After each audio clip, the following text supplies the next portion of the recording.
In our news bulletin for this evening, the Niue Legislative Assembly met after more than 6 weeks and passed the Environment Bill 2015. The government handed over 3 new vehicles to 3 government departments in a short ceremony held yesterday. Primary school students showcased sculptures and posters as part of ongoing awareness campaigns for the conservation of an iconic species on the island, that is the unga. Hakupu's rugby team are the champions in the Niue 15's rugby competition for this year.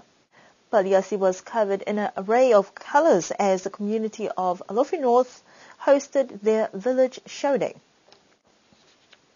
Yesterday's Niue Legislative Assembly meeting convened after more than 6 weeks to discuss a number of issues.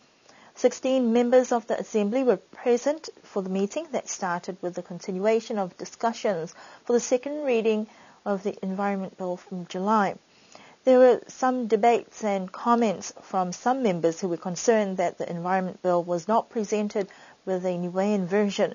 This was duly noted and discussions continued with a majority of recommendations from the Bills Committee for clauses 26(1), B, C, D, E and F not carried forward. The Bills Committee recommendation to decrease the 5,000 units to 500 units was carried.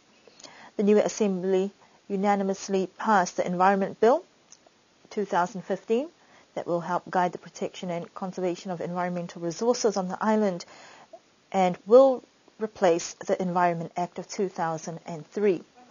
In addition, the budget for the Broadcasting Corporation of Niue was also tabled and discussed. That was endorsed.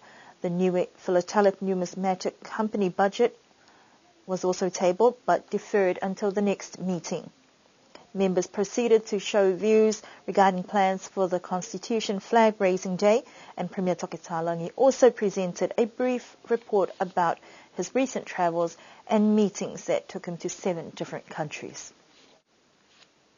The Department of Agriculture, Forestry and Fisheries, the International Airport and the Nonu Farm in Vaea are the recipients of 3 new 2015 modelled all-terrain 4-wheel drive vehicles, courtesy of Indian-based and manufactured motor vehicle company called Mahindra. The 3 vehicles were dispatched from their branch in Christchurch, and Premier Tokitalangi took a brief break from the Legislative Assembly meeting to hand over the keys to the new owners in front of the whalefono. I'm pleased that we're able to obtain these vehicles to help us with our developments around the country. This is, if you like, samples of things that we're looking at, and if they work out, we'll get some more through and get them done. They've been allocated, obviously, to DAF and allocated to airport, as well as to one on the farm. Well, it was based on what we call the allocation and priorities that were listed by the departments to us at the meeting that we had before the budgets. So therefore, these are based on that. We've got to make sure that they don't damage it. One of the things that these vehicles are supposed to be able to do, they're 4-wheel drives, they should be able to go into the bush for agriculture, for example, but it's also to help with the airport because they've never had a vehicle for some time. So I'm pleased that they're able to get that, and the farm needed a vehicle anyway. We spoke to the state-owned entity's consultant, Wayne Harris-Dorr, who facilitated the procurement of the vehicles from Mahindra car firm in Christchurch.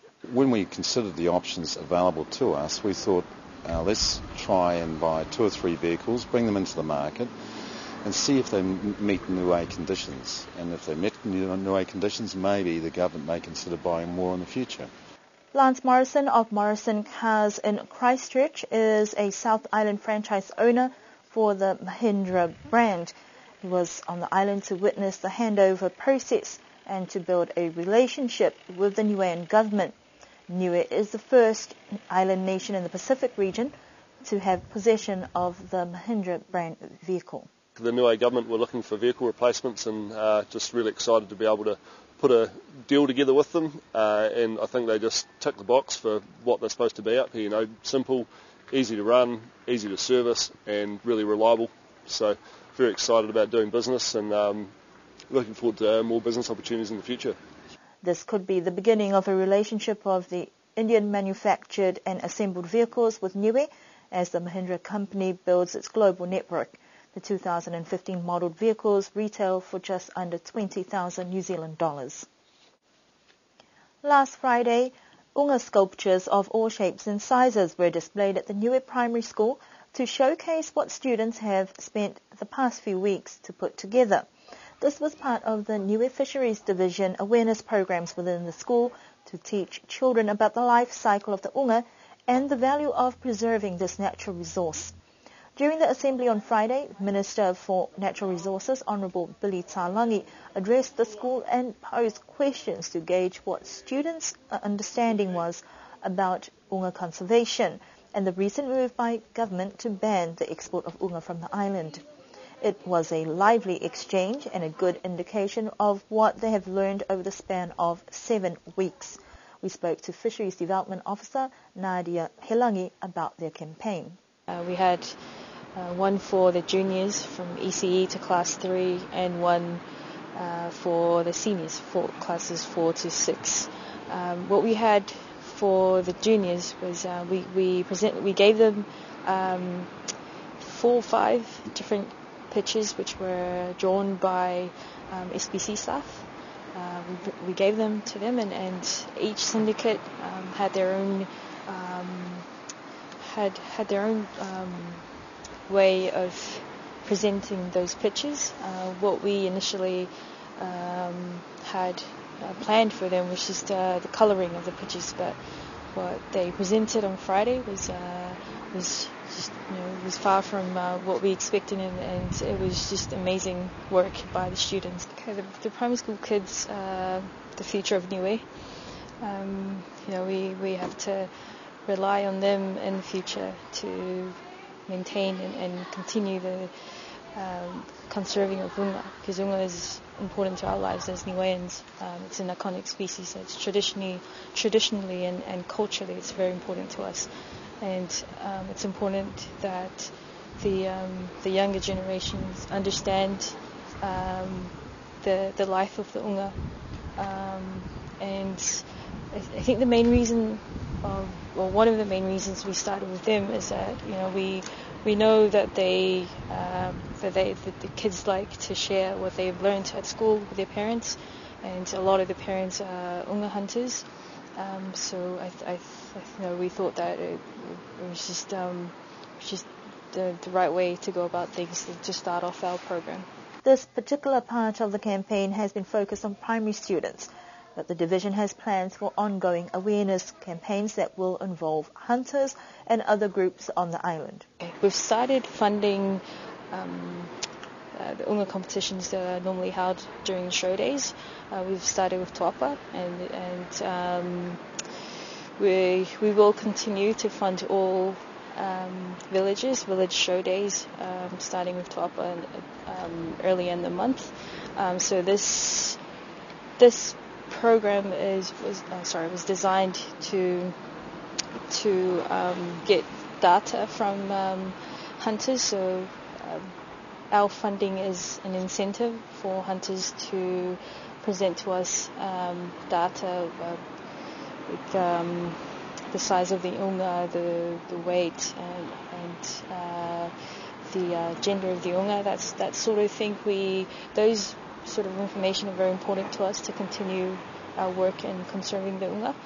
It's important to us to keep track of the number of unga we have and how people are harvesting the unga. That's very important towards management of the unga. Prizes were also presented during the primary school assembly for those who managed to capture the judges' attention to get the top 3 placings in each age group. Although only a handful received prizes, all the sculptures and posters were very impressive. The finals for the local 15s rugby season was held last Friday between Hakupu and Alofi at the Niue High School grounds.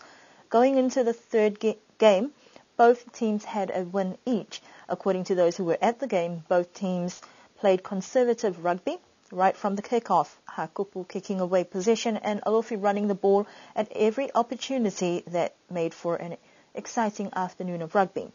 Alofi were in the lead with a few minutes to go, but Hakupu made ground into the Alofi red zone, then scored in the very last few seconds to make the score at an even 19 with a simple conversion to make the game, and there's 21 points to Hakupu, who went on to collect a hefty $1,000 first prize. Alofi had to settle for second place this year, collecting their $800 cash prize, and Hakupu are the 15th rugby champions for 2015. Crowds of people gathered at Niue High School grounds for the Alofi North Village Show Day over the weekend. Paliasi was covered in an array of colours as stores were set up, selling all types of food with the sweet-smelling aromas of barbecue and umu food, and a large selection of different types of desserts and many other options.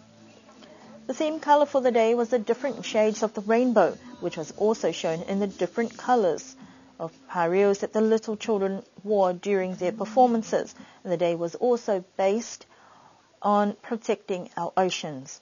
The formal program began with the observance of a moment of silence in remembrance of family, friends and elders of Alofi North that have passed away in the past year. The day was blessed by the resident pastor of Alofi, Reverend Naivi Salatielu, before there were speeches from the different representatives from groups within the village. Alofi North Assembly member Mrs. Vainga Tukuitonga thanked the residents within the village and those who continue to support their initiatives for enabling such a wonderful program. The agricultural produce this year was plentiful, and all credit to those who have spent time tending to their plantations.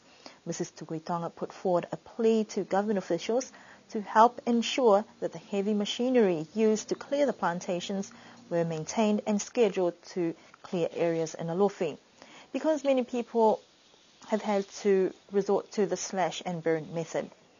The women's group opened the entertainment section of the day with their beautiful siputa garments that were introduced during the time of the missionaries. They each had their moment in the spotlight to explain the history behind the garment and the preferred design. The young children proved very entertaining in their colourful attire, showing off their dancing skills. This was followed by the youth group, who also took time to learn a few dances, especially for the day. There were solo and small group performances that added to the community spirit. The day ended with tabloid sports organised by the village council and the hope that there will be more to come in future show days. That concludes our news bulletin for this evening.